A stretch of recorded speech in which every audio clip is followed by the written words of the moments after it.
আজ ক্লাস 11 এর atomic structure চ্যাপ্টারে 6 নম্বর ভিডিও বলবো। আগের ভিডিওতে তোমার ইলেকট্রনগুলোর পজিশনটা, এক্স্যাক্ট পজিশনটা কি কোথায় হবে তার জন্য যে কোয়ান্টাম সংখ্যা নিয়ে আলোচনা করেছিলাম। এবার এই যে ইলেকট্রনগুলো প্রবেশটা করবে বিভিন্ন অরবিটালে, সেটা কি কি রুল অনুযায়ী ফলো করবে তার জন্য 3টে রুল আছে। সেটা হচ্ছে Pauli's exclusion principle, Hund's multiplicity principle আর আববা বিল্ডিং আপ প্রিন্সিপাল। এই নীতিগুলো নিয়ে আলোচনা করব। প্রথম হচ্ছে পাউলিস এক্সক্লুশন প্রিন্সিপাল বা পাউলির অপবর্জন নীতি। পাউলিস এক্সক্লুশন প্রিন্সিপাল।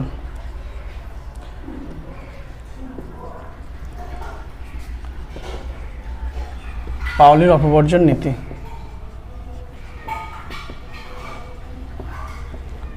অপবর্জন নীতি ইনি কি বললেন যে কোনো দুটো ইলেকট্রনের 4টে কোয়ান্টাম সংখ্যার মান কখনোই এক হবে না। মানে 4টে, এক একটা ইলেকট্রনের কটা করে কোয়ান্টাম সংখ্যা? 4টে কোয়ান্টাম সংখ্যার মান কখনোই এক হবে না। মানে এটা নয় যে 4টি আলাদা হতে হবে, মানে হয়তো দুটো এক হলো আর দুটো আলাদা হলো, 3টে এক হলো আর একটা আলাদা হলো, মানে 4টের ভ্যালু এক হবে না। 3টে পর্যন্ত এক হতে পারে আর একটা অবশ্যই আলাদা হবে, সেটা ওনার বক্তব্য। এবার তাহলে দেখি, ধরো 3p অরবিটাল, এই যে 3p অরবিটাল লিখলাম, তাহলে প্রথম জিনিসটা কি n আর দ্বিতীয়টা কি l। এই n l এই আকারে যে কোনো ইলেকট্রন যে ফিল হচ্ছে সেটাকে প্রকাশ করা হয়। n আর l, তাহলে 3p দেন 1s, তাহলে n এর ভ্যালু কত এখানে 1, l এর ভ্যালু কত হচ্ছে s মানে কত 0। এই যে এক্ষেত্রে 3p, তাহলে n এর ভ্যালু কত 3, l এর ভ্যালু এক্ষেত্রে কত p, তাহলে l এর ভ্যালু হচ্ছে 1। তাহলে n l এই আকারে প্রকাশ করা হয়। তাহলে প্রথমটা হচ্ছে n এর ভ্যালু, দ্বিতীয়টা হচ্ছে l এর ভ্যালু। তাহলে দেখি 3p-তে কটা অরবিটাল থাকে? 3p বলে নয়, p অরবিটালে p-তে কটা অরবিটাল থাকে? p-তে 3টে অরবিটাল থাকে। এটা n এর ভ্যালু 3 আছে, 3 লিখলাম। এবার p-তে থাকে 3টে অরবিটাল, তাহলে 3টে অরবিটাল করলাম। এবার এখানে বলছে 4টে কোয়ান্টাম সংখ্যা, হয়তো দেখছি p-তে ম্যাক্সিমাম কটা ইলেকট্রন থাকতে পারে। p-তে ঘর আছে, অরবিটাল আছে 3টে, তাহলে এক একটা অরবিটালে কটা থাকে দুটো করে, তাহলে ম্যাক্সিমাম ইলেকট্রন থাকতে পারে 6টা। তাহলে এই ধরো 4টে ইলেকট্রন আছে ধরো, তাহলে 1 2 3 আর একটা ইলেকট্রন এরকম নিলাম 4। তাহলে এই ইলেকট্রন বিন্যাসটা ঠিক না ভুল? তাহলে দেখি, ধরো এই প্রথম ইলেকট্রনটাকে, এটাকে আমি নাম্বার দিচ্ছি a, আর এই যে দ্বিতীয় ইলেকট্রন এটার নাম্বার দিচ্ছি b। তাহলে এদের l এর ভ্যালু কত হয়? এটা হচ্ছে +1 0 -1, +1 0 -1। তাহলে a নম্বর ইলেকট্রন আর b নম্বর ইলেকট্রনের আমি তুলনা করব।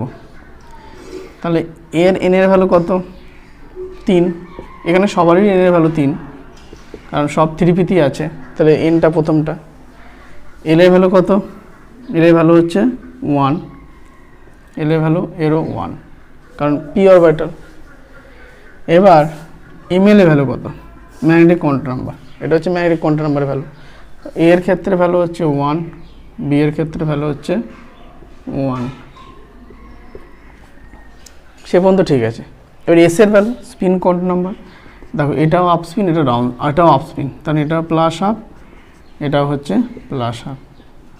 তার মানে এই a আর b এর 4টে কোয়ান্টাম সংখ্যার ভ্যালুই কিন্তু এক হয়ে গেল।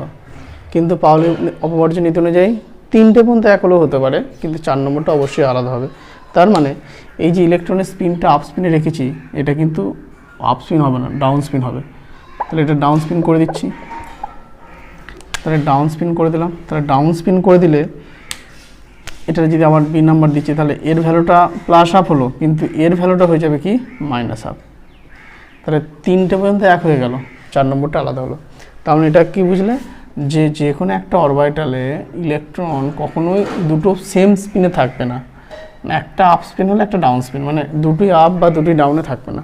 একটা আপ স্পিন হলে একটা ডাউন স্পিন হবে। সেটা কোন নীতি অনুযায়ী বলছে? পাউলির অপবর্জন নীতি অনুযায়ী বলছে। আর যদি দেখি এরগুলোর সাথে তুলনা করি, দেখো এই ইলেকট্রনের সাথে ইলেকট্রনের এই যে ম্যাগনেটিক কোয়ান্টাম নাম্বার ভ্যালু তো আলাদা হয়ে যাবে, কারণ এদের ভ্যালু হচ্ছে +1, এর ভ্যালু কত 0, তার মানে এদের কিন্তু এর সাথে আলাদা হয়ে গেল। আর এর ভ্যালু হচ্ছে -1, তাহলে এখানটাই আলাদা হয়ে যাবে। মানে তাহলে কোনো দুটো ইলেকট্রন একটা দেখাতে পারবে না যে কোনো দুটো ইলেকট্রনের 4টে ভ্যালু এক, কারোরই 4টে ভ্যালু সেম নয়। দুটো পর্যন্ত এক হতে পারে, 3টে পর্যন্ত এক হতে পারে, 4 নম্বরটা অবশ্যই আলাদা হবে। এটা হচ্ছে পাউলির অপবর্জন নীতি। তাহলে পাউলির অপবর্জন নীতি অনুযায়ী কী বুঝলাম, যে কোনো একটা কক্ষকে মানে যে কোনো একটা অরবিটালে দুটো ইলেকট্রন সেম স্পিনে থাকবে না, মানে অপোজিট স্পিসিটি প্রিন্সিপাল বা হুন্ডের সমগুণন নীতি, হুন্ডস multiplicity principal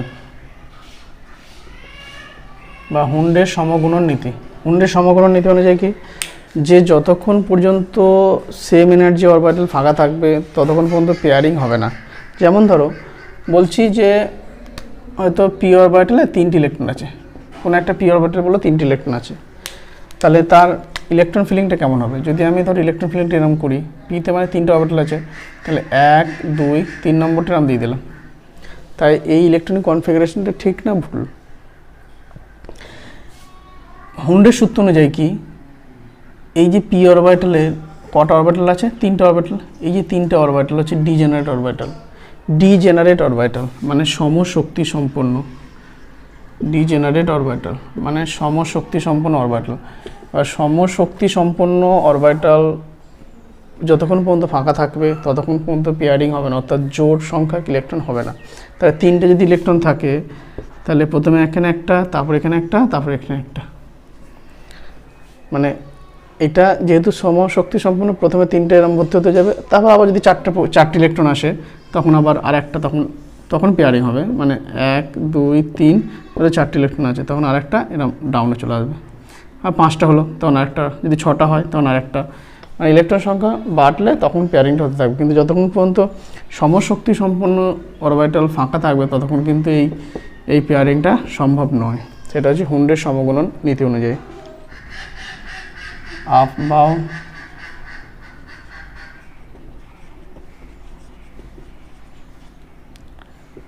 building up principle. Aufbau building up principle কি বলছে? Electrons are fed into orbital in the order of increasing energy, অর্থাৎ এনার্জি বৃদ্ধির সাথে সাথে ইলেকট্রনগুলো ভর্তি হতে যাবে। যেমন ধরো এই যে 1s অরবিটালের থেকে 2s অরবিটালের এনার্জি বেশি, 2s এর থেকে 2p এর এনার্জি বেশি, 2p থেকে 3s এর বেশি, 3s এর থেকে 3p বেশি, 3p থেকে 3d বেশি না 4s বেশি, 3d থেকে 4s বেশি, 4s এর পর 3d বেশি, মানে ইলেকট্রনগুলো এইভাবে ভর্তি হতে যাবে। প্রথমে 1s ইলেকট্রন প্রবেশ করবে, তারপর 2s এ প্রবেশ করবে, তারপর 2p প্রবেশ করবে, তারপর 3s, তারপর 3p, তারপর 4s, তারপর 3d। এই যে ধরো 3p এর পরে 3d-তে না প্রবেশ করে 4s এখানে ইলেকট্রনটা প্রবেশ করলো, তাহলে এটার জন্য কি আছে তোমার একটু জিনিস জানতে হবে, সেটা হচ্ছে তাহলে এটা আফবাউ বিল্ডিং আপ প্রিন্সিপাল হয়ে গেল। যে আফবাউ বিল্ডিং আপ প্রিন্সিপাল কি বলছে, যে ইলেকট্রনগুলো এনার্জি বৃদ্ধির সাথে সাথে ক্রমশ ভর্তি হতে যাবে। এখানে রুলটা হচ্ছে কি, ইলেকট্রন ফিলিংয়ের রুল হচ্ছে n প্লাস এল এর মান যেখানে কম সেখানে ইলেকট্রন আগে প্রবেশ করবে,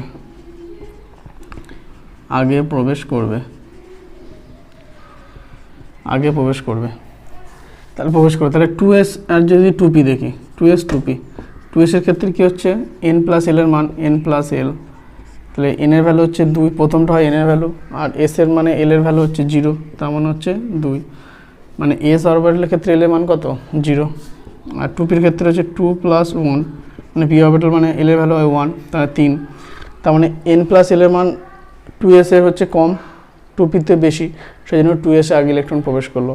আবার এটা বলা যায় 2s এ এনার্জিটা কম, যদি এনার্জি অর্ডার বলে, এটা কিন্তু এনার্জি অর্ডার, 2s এ এনার্জিটা কম, আবার ইলেকট্রনগুলো এই এনার্জি অর্ডারে ক্রমশ প্রবেশ করতে। এবার যদি দেখি দুটো ক্ষেত্রে n প্লাস এল এর মান সমান, n প্লাস এল এর মান যেখানে সমান সেক্ষেত্রে n এর মান যেখানে কম সেখানে ইলেকট্রন আগে প্রবেশ করবে।